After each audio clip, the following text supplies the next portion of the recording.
Hello, everyone. I'm Erica Rose Crawford. Today, we're diving into some big questions for multinational management. We're looking at how global businesses, wealth gap, and international trade actually work in the real world.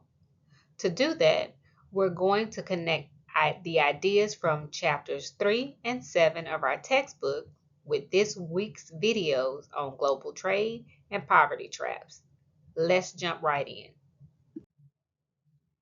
First up, why are some countries poorer than others? Why do others thrive? According to Chapter 3, economic growth doesn't happen by accident. It relies on a market economy, strong property rights so people can actually own their innovations, and a legal system that protects those rights. We must also examine the structural foundations of political economics as outlined in Chapter 3.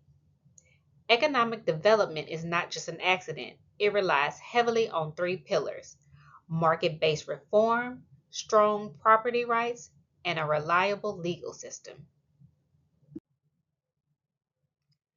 Think of Nobel Prize winning economist Amartya Sen's idea. She stated that development is about giving people capabilities and freedom. When a country lacks infrastructure or suffers from a political dictatorship, people become trapped. This ties perfectly into Paul Collier's bottom billion framework. He points out that countries get stuck in webs of constant conflict, bad governance, or landlocked status with terrible neighborhoods. If you can't securely invest or ship or easily ship your goods, your economy stalls. We know that for an economy to work, there must be an exchange of goods and service. So now, let's bring these concepts closer to home. Why are states like Mississippi, West Virginia, Louisiana, Arkansas, and even Alabama consistently the poorest in the US?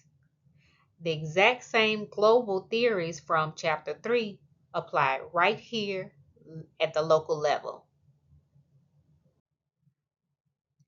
First, you have low-level investment in education system across all of these states, which hurts the labor industry tremendously. If the workforce isn't trained for high-paying industry jobs, then the region fails or falls behind.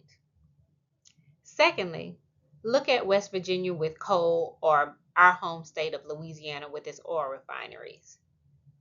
They fall into a local version of Collier's natural resource trap.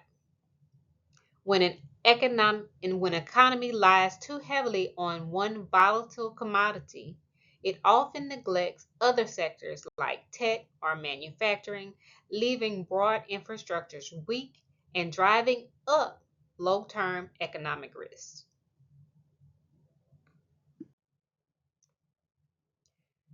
Question 3 asks if international trade is actually good for economic development, and who wins and who loses.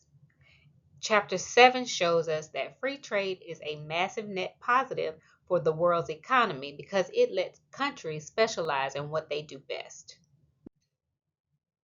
So, who are the big winners here? Our everyday consumers are the biggest winners here. They get lower prices and way more choices. Multinational companies are also winners. They get highly efficient global supply networks. But free trade creates some very real losers.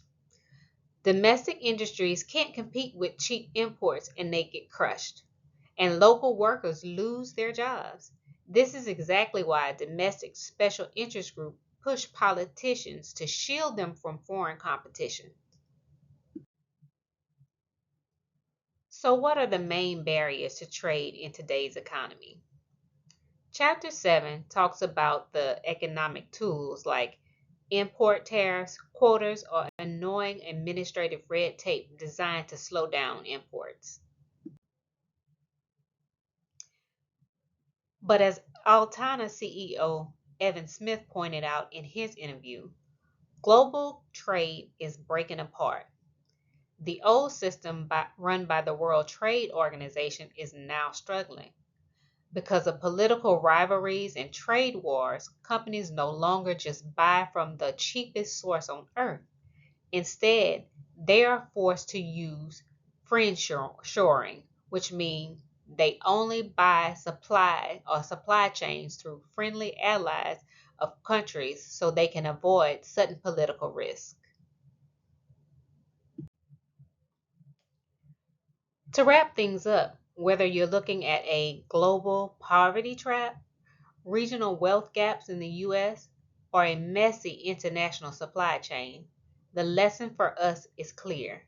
We can't just look at a country's size. We have to look at the stability of its political economics. By understanding these frameworks from chapters 3 and 7, we can build a flexible, smart business strategy that survives the global shifts. Thank you for listening, and I look forward to hearing your feedback.